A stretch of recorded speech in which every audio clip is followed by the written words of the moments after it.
Welcome to another version of Ahead on Healthcare. Today, we have two of our security experts on, Mervyn Chapman, one of Ahead's principal security strategists, and Nate Stewart, Ahead security leader in the South region. And we'll be talking about one of the topics that's near and dear to both of their hearts, hacking in healthcare. And we thought this would be a juicy topic because I was reading in health tech that fewer but larger healthcare data breaches were reported in 2023, with a lot of the breaches really targeting third parties. And the interesting thing is, I think they had like about 300 some odd data breaches that were reported in this one report to the federal government. But it was almost like a 15% decline if you look at the same period from last year. However, when you look at the number of, say, individuals impacted per breach, it's like something like 130,000 people, or patients in this case. And that's significant regardless. But the third party bit kind of is interesting.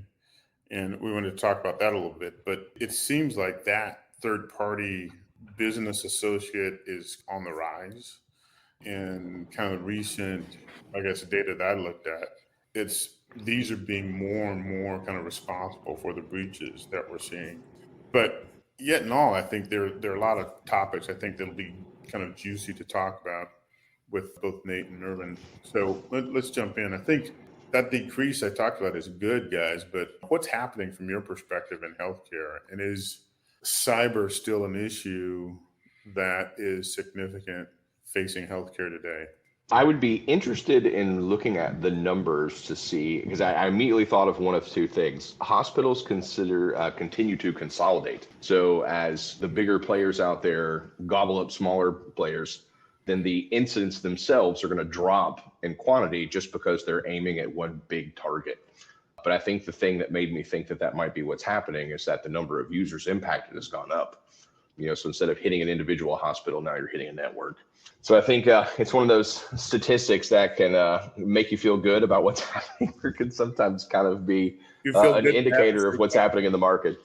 Yeah, I think that what we see as well is the consolidation of not only healthcare entities, but the consolidation of third parties. I've always considered the business associates sort of the soft underbelly of the healthcare information space. You've got all of these third-party companies, maybe with security programs that are not as robust, and they're consolidating data from organizations across the country or across the world. As Nate mentioned, when there's a breach, you now expose data from multiple organizations. Take a look at 23andMe. So maybe not your typical healthcare organization. They didn't actually suffer a breach. The attackers used information from several other breaches, and people were not changing their passwords. So they were able to aggregate all of this data and basically credential stuff 23andMe to gather information from them. So, something we can discuss as well, right? So user hygiene, all of these things, it's just making it worse. We're consolidating all of this data, and the level of security controls is not going up appropriately.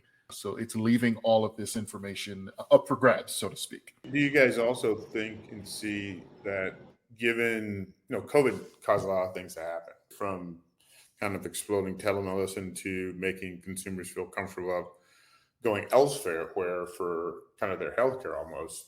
Now you have almost non-traditional players like Walmart's and Kroger providing health services. So you got all this patient data that's out there, right? So when I'm thinking about cybersecurity threats, it's not just on kind of the hospitals, it's also managing and being cognizant of patient data. It's also impacting these kind of non-traditional players, in theory, who, if they haven't bolstered their security presence, that patient data is at risk as well. Absolutely. So one of the things, as you talked about, sort of these non-traditional providers, right, to make things easier for their customers, they're also linking to some of the more traditional partners. Yep. If you, for example, you have a COVID test, you go to your Piedmont urgent care or some urgent care clinic, and they share the information with the Walmart or some pharmacy. Then you have maybe some other aftercare with even a third party, no pun intended. All of that information is linked. So you just pick the weakest link. If you don't change, one of those providers doesn't enable, multi-factor authentication, right? It's a good preventative control for getting in. You get into one, you're now into all of them. And that business associate network, it just allows threats and threat actors to spread so far laterally that it's just something I don't think we've paid enough attention to in the field. When we talk about third parties, there's such a long list of contractors and things that are interacting inside of a hospital that affect their security posture. I look at Target. When Target got breached, it's the air conditioning contractor. There's all these holes that you intentionally create on the edges of your network to allow work to get done. And being able to manage those third parties to make sure that their security hygiene is the same as yours is very challenging. It's very hard to enforce. You may end up paying a little bit more for a more mature partner. And we know hospitals are operating on razor thin margins sometimes. And so it becomes very hard to kind of balance that. No, yeah, that's a good point, Nate. I guess one thing that comes up is, given kind of the economics within healthcare and hospitals, how do they go about preventing these types of things from happening, given the exposure we just talked about? Is there a path that we suggest they go down? The first thing, right, and I think Nate hit on it, is just understanding where your exposure is. You can't fix something unless you know what needs to be fixed. And even before you figure out what needs to be fixed, understand what your third party and your business associate environment looks like. Ask someone in a healthcare field, who are your third parties? Who are your business associates? And even though HIPAA requires you to list them, there really isn't a very good mapping of how data flows within and outside of an organization, especially in healthcare. Folks are rightly so focused on patient care, but understanding that taking care of a patient's data is almost as important as taking care of their kidneys or some other part of their body. Until we get to that point, we're just going to continue to have these breaches. Yeah, I think there's also a tendency to get frozen with indecision. There's a few larger networks that we've talked to that are just kind of stuck with, where do we get started? I think it's very important for a CISO to sit down and just pick a roadmap and just get started. You don't have to boil the ocean. Figuring out your entire GRC plan or identity governance or DLP, those are big, long projects, and they're very expensive sometimes. I think the bigger picture is, hey, if you're a hospital, pick HITRUST or CISA or something that gives you a nice roadmap and a scoring card to put yourself up against. How am I doing in all of these areas? And have someone help you dictate where you should get started, and just get started. If you compare your security posture to like a cake, I know this is weird, but if you compare it to a cake, you cannot sit down in front of that cake and eat the whole thing at once. You got to take it a slice at a time. I think it's a good idea to just kind of assess, like, where are we doing the worst? We can't fix every hole with one budget fiscal year. We've got to go tackle the biggest gaps that we have and just start knocking them out one at a time. I think this indecision thing that kind of happens when you sit down and say, hey, we have 40 fires we need to put out and all of them are critical, then you have to pick the biggest fire. You really do. It's interesting because I wanted to pull on a thread that, Mervyn, you mentioned about like data hygiene. And if you think about it, patient data is really at the crux of a lot of the anxiety that hospitals have about making a lot of decisions.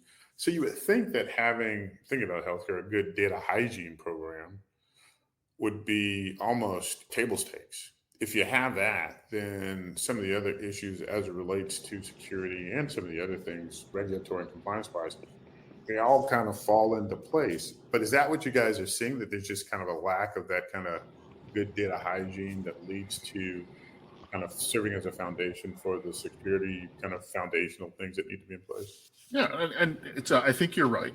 Healthcare is built on trust. When we go into an organization seeking care for our health, where kids are sick or we're sick, we have to put our trust in that organization. We put our trust in the doctor that she or he will know what to do. and the organizations themselves are built to provide care.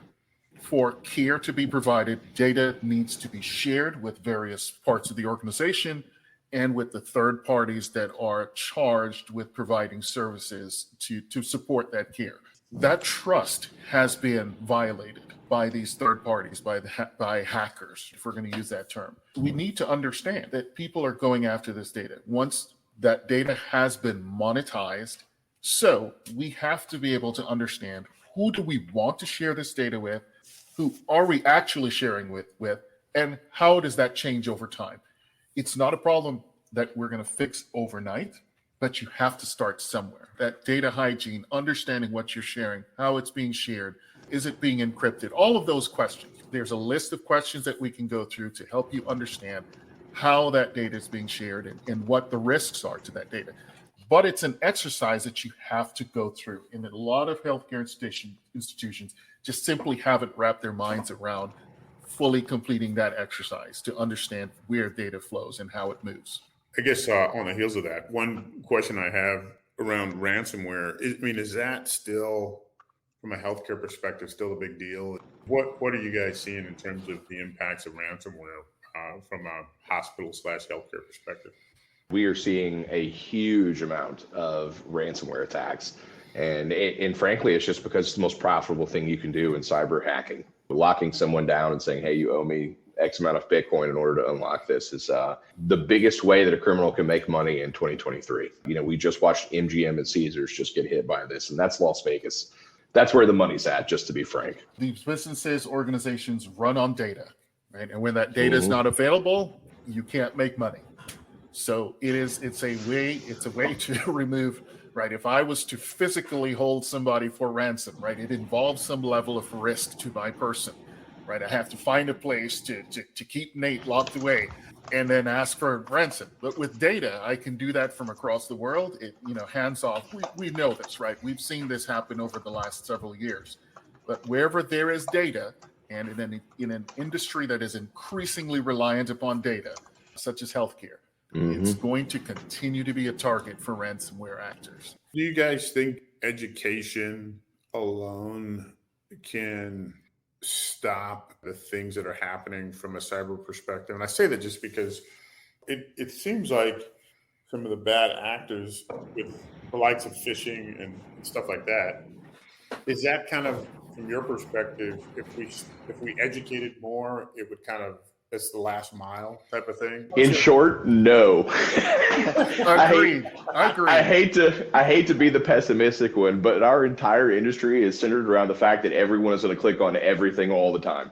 I don't even like to sell phishing tests as a security practice anymore because we already know the outcome. So people are going to click on some stuff. I think that we have to assume the worst and prepare for it.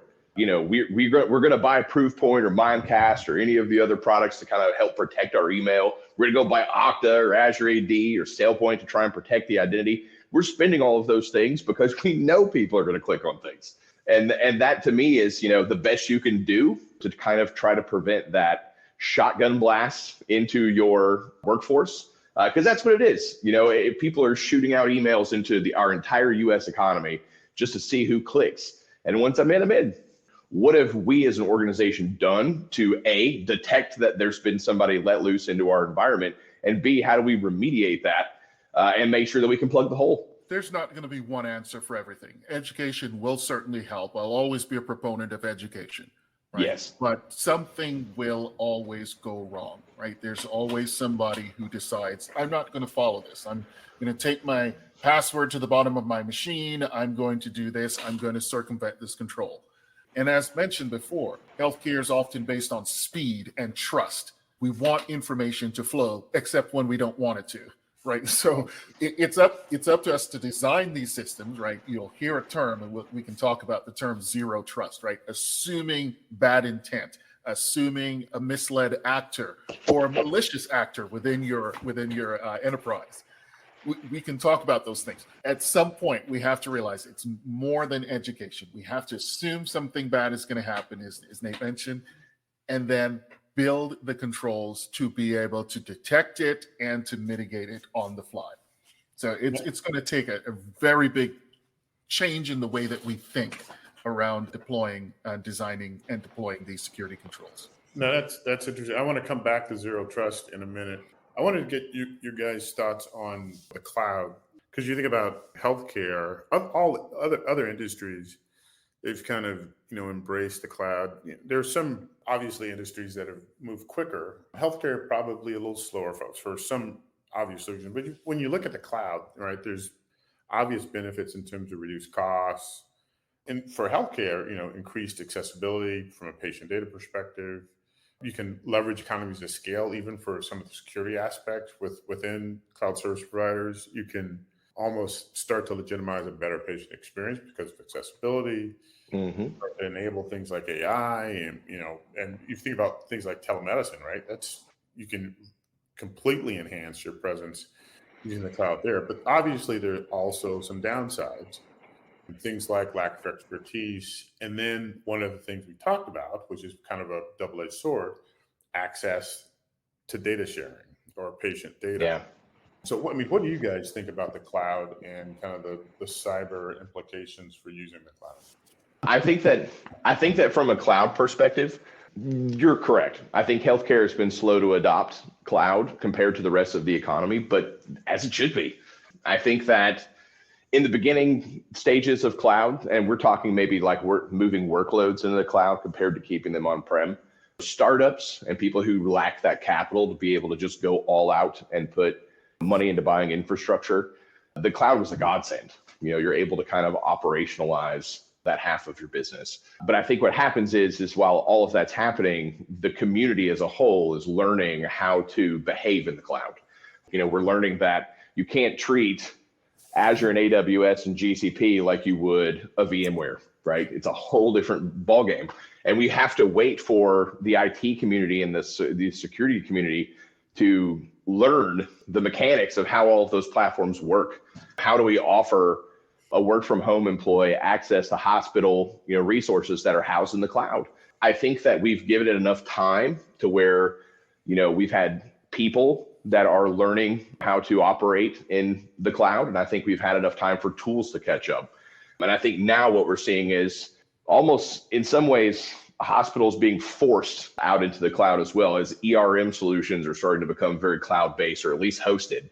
We're starting to see a lot of Oracles and UKGs and all these other solutions are now being offered as SaaS, just plain old Office 365. I think that's kind of forcing the issue in some ways. But I think that, again, we're starting to see hospitals staff to cloud expectations, who can do micro-segmentation in the cloud. Those resources are becoming more readily available. And I think it's making leadership in the hospitals start to feel a little more comfortable with it. But again, you have to make sure that you are treating your security posture in the cloud differently than you would your on-prem. It is a whole different exercise, making sure that you're safe out there. No, I hear you. I think one of the things that I've seen too is that actually two things. One, from an economies of scale perspective, if you look at some of the cloud service providers, they can definitely invest a ton more money in kind of bulletproofing their environment than kind of a traditional, hospital, even healthcare system.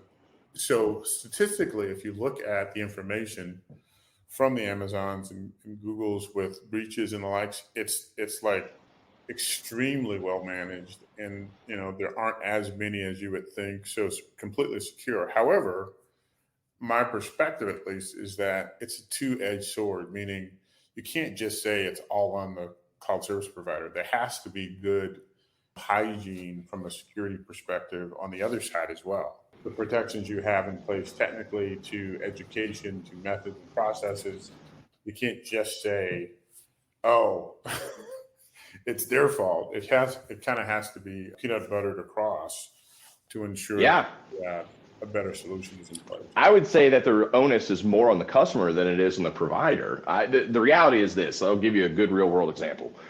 It's very hard to hack into an Azure data center as a whole, right? They have layers of security, both physically and logically, to keep people out of their data centers. However, if you as a customer decide to give all of your admins global admin access to your tenants, then you have just made it to where if any one of those guys gets breached in the slightest way, they now have global admin access and you're done. at that point. And that's not on Microsoft, right? That's not on AWS. That's on you to have appropriate compliance standards and processes to kind of prevent that stuff from happening. Yeah, you'll always hear me say security is a process, right? And I know, Nate, you've heard that ad nauseum. Oh, yeah. It's a process. It's a process. Amazon can have all of the technical, administrative, and physical controls in the world. But if your processes are set up down to clean desk policy, where you may have just good, information related to the access to your environment sitting on your desk, or sitting, employee taking home password. I did run into a case, right? Somebody taped their password to the bottom of their laptop. None of these, really great controls that Amazon puts into place will matter if you do something foolish like that. So it is a partnership, right? And we have to understand that this is a partnership with our cloud partners. They provide security. There is a shared responsibility model that means that we have to do the same as healthcare organizations to be able to provide the security that our patients rely on. Absolutely correct. Well, there's one thing that I said I was going to come back to, and I wanted to kind of tackle it from a couple different angles, but that's zero trust. I know way back when was it Gartner or Forrester that coined zero trust? I can't remember. But either when that came out, I don't think a lot of folks understood kind of holistically what it meant, but I think it's more ingrained into kind of the cybersecurity culture now. But given that, do folks, you think, grasp or have a good grasp of zero trust? And if they do, how do they get started along the path? I would agree with you that marketing teams have ruined zero trust as a term. I speak to a lot of different clients around the South, and all of them roll your eyes when you initially start talking about zero trust, because there will be a vendor that comes in, says, hey, I got this zero trust product, and you can't have zero trust unless you have my product. And that's not what it is at all. Essentially, in our world, zero trust is essentially a term to kind of encompass a roadmap that has no finish line. It's essentially trust nothing and verify everything. Give everybody the least amount of access to your network as possible while still allowing them to do their jobs efficiently. All of that requires a host of tools and processes and people that are all kind of aligning to do the right things to keep bad guys out and keep all of our information inside. It's a process. I don't know if I would say that it never ends, right? It's like you think there's a finish line? And please tell me. No. That's not right, because I think when people say, "Oh, it never ends," right? So I might as well not start this journey. I feel you there. I'd say it's like brushing your teeth. Yeah. You don't brush your teeth on Tuesday and then say, "I'm done," right? Because I brushed my teeth. In other words, you keep up with the threat, right? You're staying abreast of the threat. You understand that the threat environment changes. And the terms I like to use, right? You always assume that you have a malicious or a misled actor on your network. I think the stats say it's around 85% of hacking attempts or whatever come from inside the network, someone who has permission. Given that statistic, it makes perfect sense for you to then focus on assuming that somebody misled or malicious is already in your network, and then building those controls inside to make sure that they don't get access to more than they should. What keeps people away from it is that it is difficult, right? You do need to map out your data processes. You need to map out that segmentation. And as business has been traditionally built on trust, we're used to everything being very wide open inside an organization. And we're finding out now that that is not the best way to do things, right? Once somebody is in, they're in. Okay, let's make sure they only get access to these things, or that our detection is in place to detect the misled or malicious actor inside the network. I agree. And remembering that 5 to 10 years from now, this conversation is going to be completely different. It will be. Do you remember when denial of service was like the big thing, or you could slip past a firewall unnoticed? That does not happen. All of the entire industry changed and evolved, and now we have better routers and firewalls that could spot those types of things. And we've essentially not eliminated it. Let's not say that, but we see that not being the way that people are getting into networks anymore. They're going to the edge. As we address that, something else is going to come up. always does. The threats are changing, right? We understand that. The threat actors are smart people. In the case of nation states, they're well paid, they're motivated in some ways. And so we just need to keep up with those, right? The protections that worked 5 years ago, be they physical, administrative, or technical, right? They're not going to work in 5 years. They're largely going to be ineffective. So we need to make sure that we're keeping up with the times and making sure that our controls adapt as needed. Yeah. How many of our customers said we will never go teleworker or allow our customers to work from home or employees to work from home? And boom, COVID hits. Everything changes. Suddenly people are buying laptops left and right. SASE solutions became huge. There's just things you can't see. They're going to drive change. I remember healthcare, providers said, we'll never go to the cloud. Never will. Right. And here we are, right, having this conversation. I have a question for you guys, and this is kind of looking forward to kind of a position that companies take, healthcare otherwise, as relates to cyber. I mean, for the longest, we've been in kind of a defensive position, right, with cyber. Do you think we'll evolve to a more of a resilience perspective? What I mean by that is take for granted that you're going to get hit just because where there's a will, there's a way.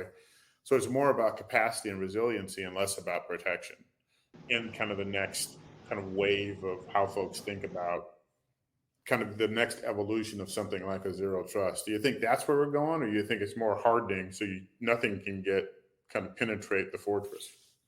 I think that there's both at the same time. I think that if you look at like the modern day XDR, MDR solutions, right, those evolved essentially out of the scenario of someone's going to get in. We know it's going to happen.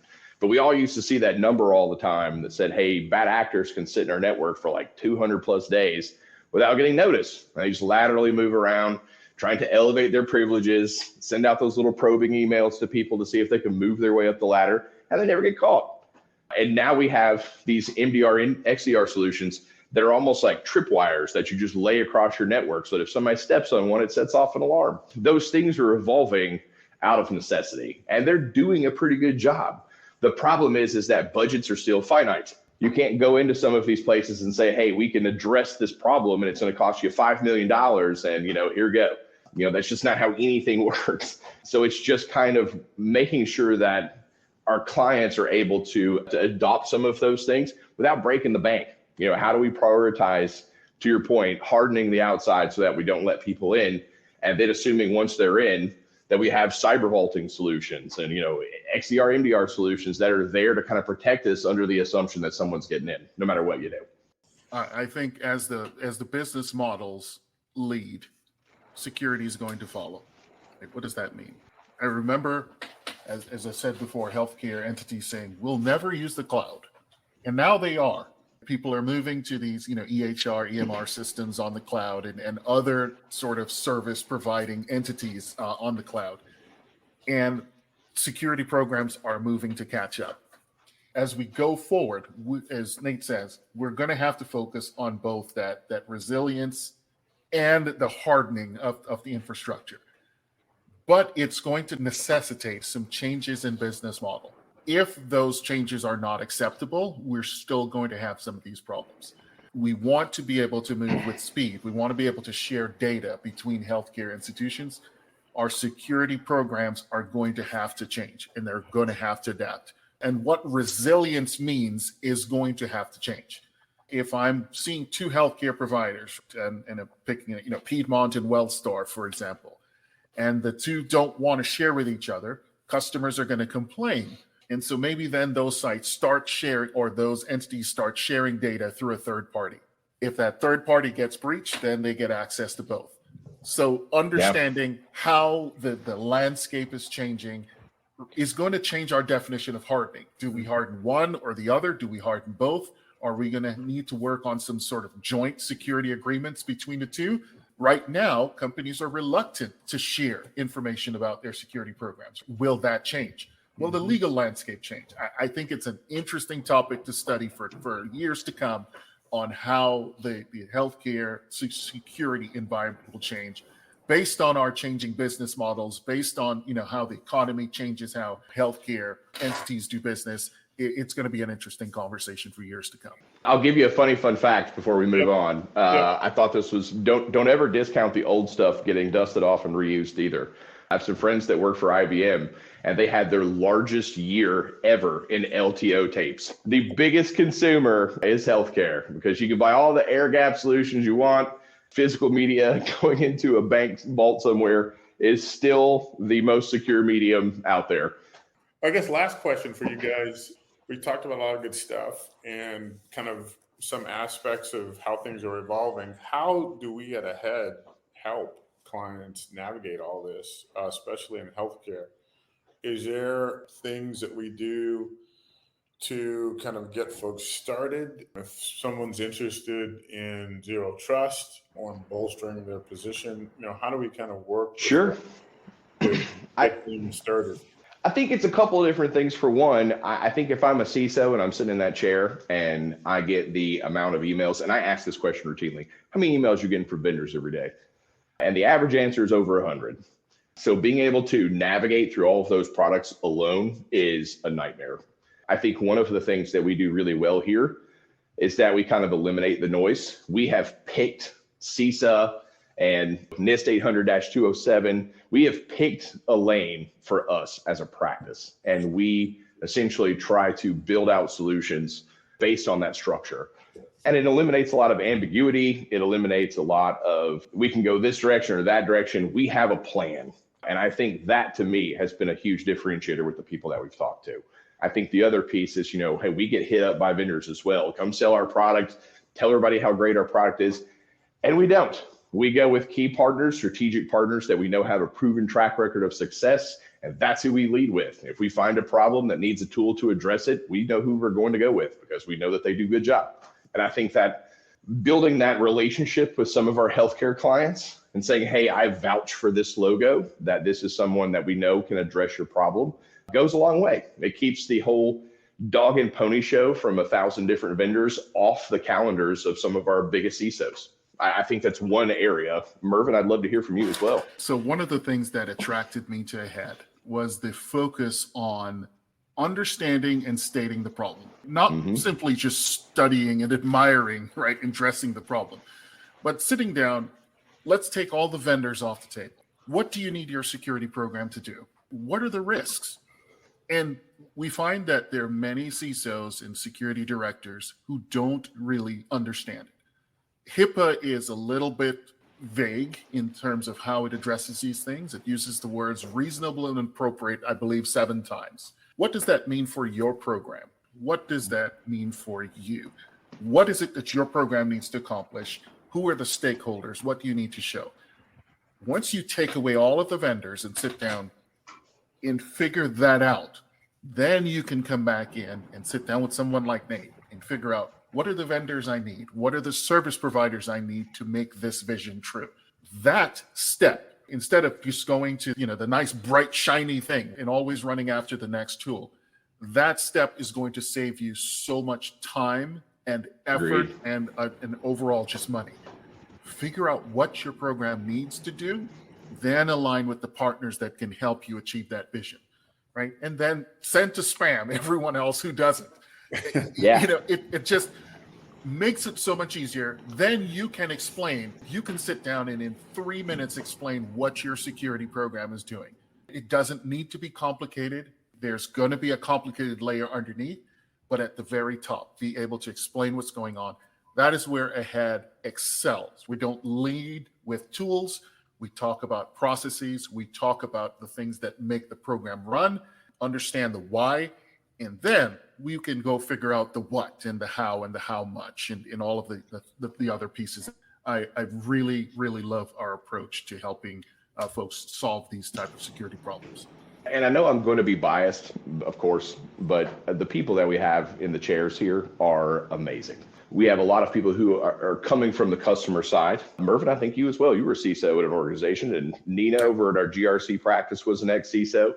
So we have kidnapped these people, brought them to AHEAD, and they bring real world experience. There's something to be said. I've never been a CISO. I have never been on the end user side of the house. So there is just a sense of that day to day that happens with managing an entire organization's security posture that just innately is only going to be something that someone who has done the job can understand. And we have a lot of those people in our ranks, and I'm very proud of that fact.